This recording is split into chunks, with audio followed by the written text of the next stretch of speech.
Special shout out to Rick Dullard on Twitter, who's been sending me this stat about Caitlin Clark's rebounds for a minute now. And it all just clicked for me today when I was looking at some of the numbers and crunching some of what's gone down thus far this season. Let me get this disclaimer out of the way first. Because I am positively talking about Caitlin Clark's rebounding, I am not negatively talking about Angel Reese's rebounding.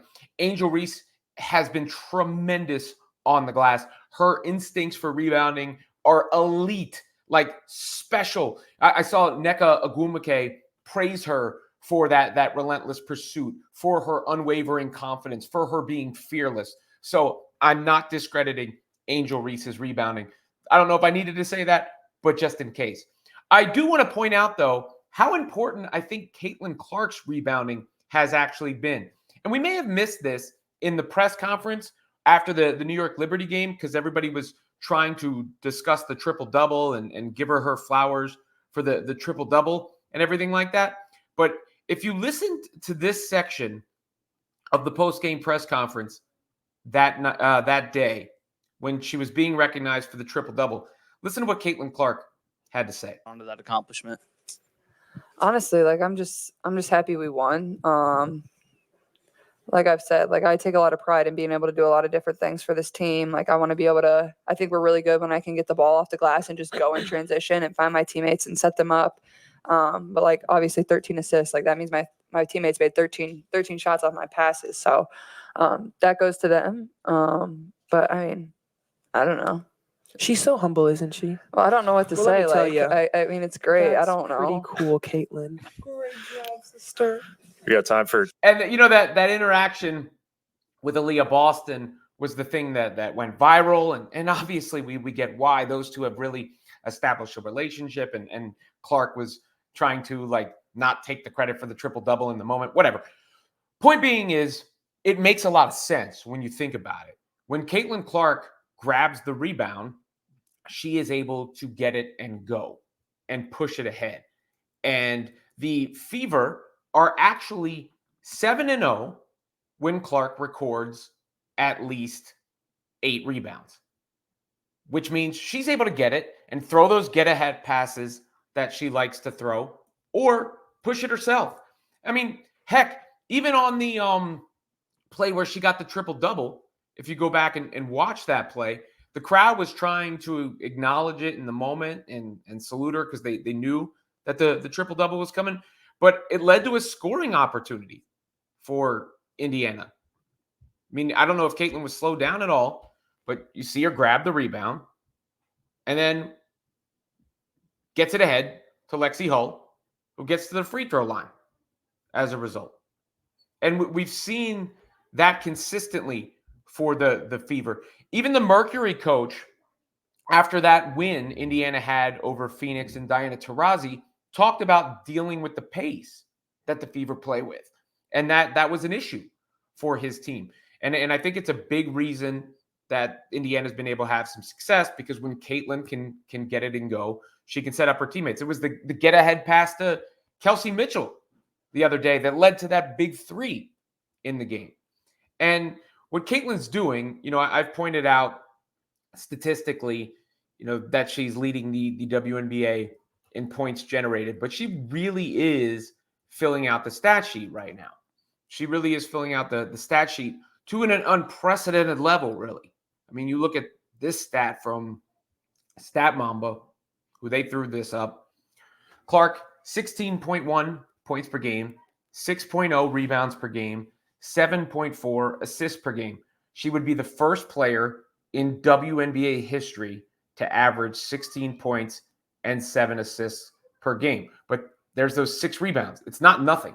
And if you go and look at the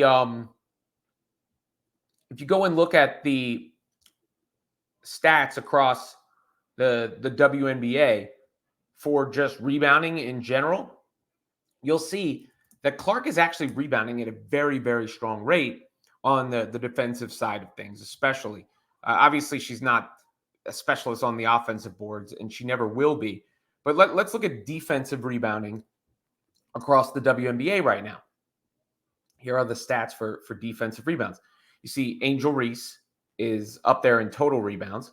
Then when you go to defensive rebounds, it's Hamby, Wilson, Stewart, Jones, Nafisa, Alyssa Thomas, there's Angel, Alyssa Smith from the Fever, Tina Charles, and you got Aaliyah Boston and Caitlin Clark right there at 11 and 12. And she's right behind Aaliyah Boston, who is a big, obviously, 122 defensive rebounds, good enough for 12th in the WNBA.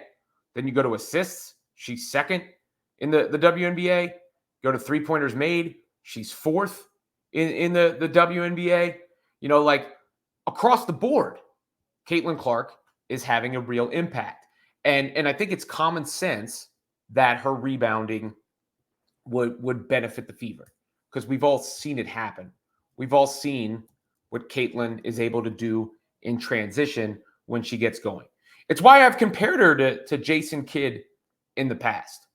You know, she throws those get-ahead passes. It's eerily, to me, reminiscent of Jason Kidd and the way that those Nets teams used to play when he would play with Kerry Kittles and Richard Jefferson and Kenyon Martin. And you've now seen the Fever adjust to that from Caitlin. You've now seen their catching and receiving. Aaliyah Boston has really been running the floor well. She's been awesome running the floor as of late. I mean, you saw that workout video. She looks like she's in great shape now. And she's running, she's catching, she's converting. You know, Kelsey Mitchell hasn't had any of the fumbleitis she had a little bit earlier in the year. And I don't mean that as a negative either. Kelsey is a legitimate all-star. She's been awesome. She's been awesome. But you see some of the Fever starting to convert on those opportunities, starting to get that pace. And that all starts at its best when Caitlin grabs it and goes. Because then essentially it's already a fast break. The second she has the ball and she starts pushing, it's already a fast break, which is what a lot of Iowa fans have talked about, her, you know, pushing the pace. And Clark has that motor, you know, like Reese has that motor that's relentless on the glass. Clark has that motor where she can just keep going and keep pushing it all game. Keep pushing it all game until you eventually break defensively. And we're seeing that more and more. Her overall numbers are getting higher and higher. And the rebounds specifically seem to have a direct correlation to winning. Specifically. Again, when Clark has registered at least 8 rebounds in a game, the Indiana Fever are 7-0 on the season. And the way things are trending, I think you're going to see the points, the rebounds, and the assists all stay at a high level.